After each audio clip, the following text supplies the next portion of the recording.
of this collection of his works was completed. This is known as the Dresden edition.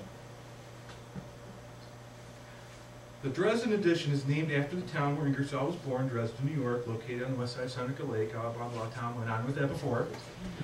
It is the birthplace of the birthplace museum, and Tom did a great job with that.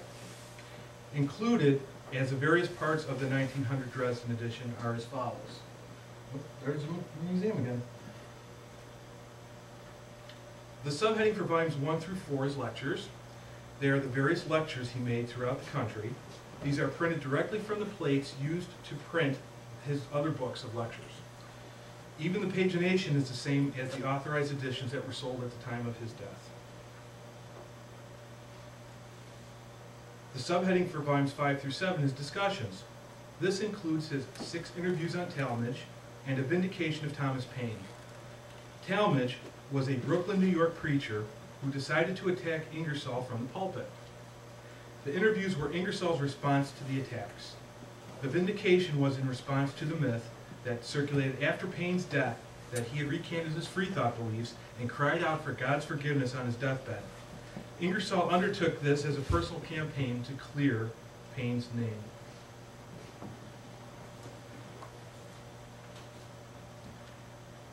The subheading for volume 8 is interviews. This is basically all the collection of newspaper clippings and things of publications, mostly newspapers, like I said, but magazine articles, etc., that were Ingersoll's writings.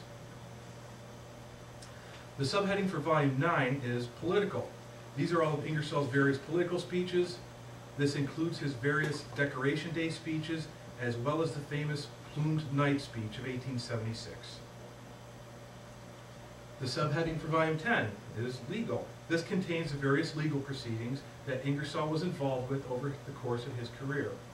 The starter trial arguments, both first and second trials, are here as well as some of his other cases. And there aren't too many cases in there actually because the starter trial, as Tom mentioned, was so long with that 2.5 day narration. It fills up a good portion of that book. Volumes 11 and 12 are called miscellany. This includes items that do not fit the scope of the other subheadings, or some of the items that space did not allow in the other volumes. Some of the items included here are Crimes Against Criminals and other various essays, the address to the jury of the C.B. Reynolds blasphemy case, and other similar works. Volume 12 also includes tributes and an index.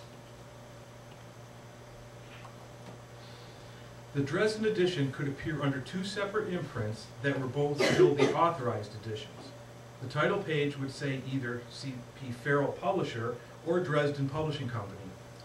These books were reprinted several times, including the dates of 1902, 1909, 1911, 1912, and 1915.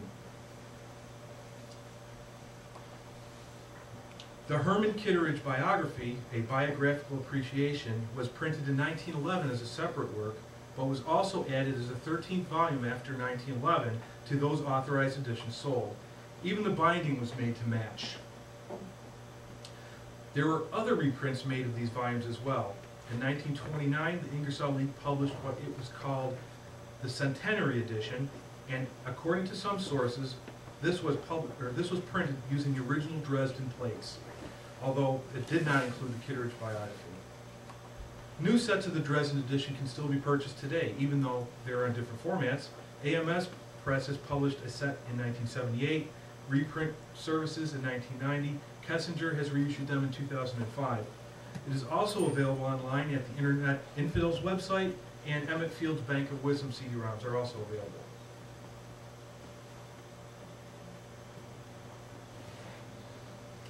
Due to Ingersoll's great popularity and the demand for copies of his lectures, there were more than a few unscrupulous book publishers who wanted to get Ingersoll's words into books they could sell. It was noted that Ingersoll often had stenographers at his lectures for legitimate purposes, such as newspapers taking down text so they could report on the lectures. But often, there were those who were not only taking down his words to report in the papers, but also to put into book form. There are a number of examples of these unauthorized works, as I say. Also, according to Stein's Ingersoll checklist, Publishers changed the title of works to deceive the public into thinking there was a new lecture by Ingersoll that they had not heard or seen. Later copies of all of Ingersoll's authorized works had this notice published somewhere within the text of the work. Washington, D.C., July 10, 1889. I wish to notify the public that all books purporting to contain my lectures and not containing the imprint of Mr. C.P. Farrell as publisher are spurious, grossly inaccurate, filled with mistakes, horribly printed, and outrageously unjust to me.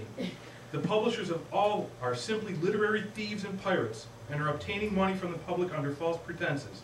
These wretches have published on lecture under 4 titles, and several others under 2 or 3. I take this course to warn the public that these publications are fraudulent. The only correct editions are those being published by Mr. C. Farrell, C.P. Farrell, R.G. Ingersoll.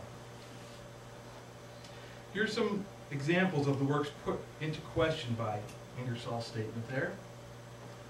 This is one of them by Mendham, I believe in 1885, and it's kind of nice. You wouldn't know really too much on some of these that they were actually unauthorized copies, but well, we know better now.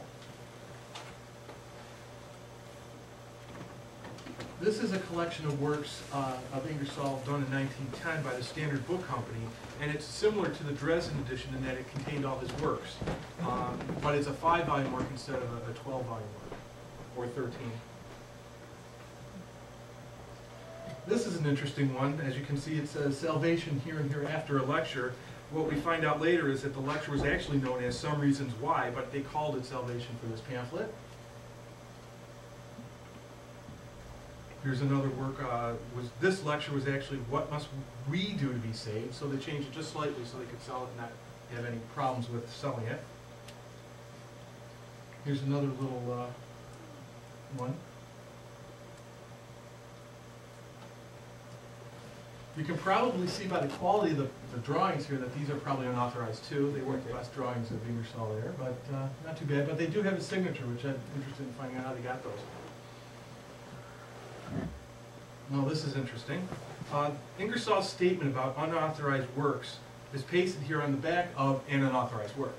And actually, here's a close-up of it. This talks about, I believe they took it from a book jacket that they thought was related to the book that we have, and this is a statement just saying that Ingersolia's 44 lectures and Ingersolia, or Gems of Thought, they're all not books that Ingersoll authorized to be printed.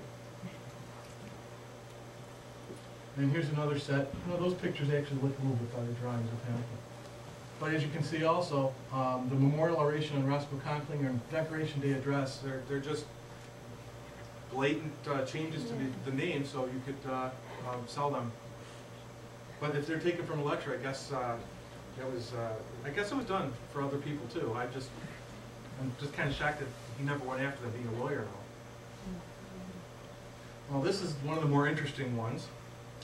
This is called The Flight of the Shadows, but the lecture is actually called Religious Intolerance. I also photocopied or took a photograph of the back of this because just about every one on that list, I don't know how easily read it is from where you are, we could probably determine what some of the works are, but not all of them, because the titles are so radically different from actually what he put out. Elbert Hubbard.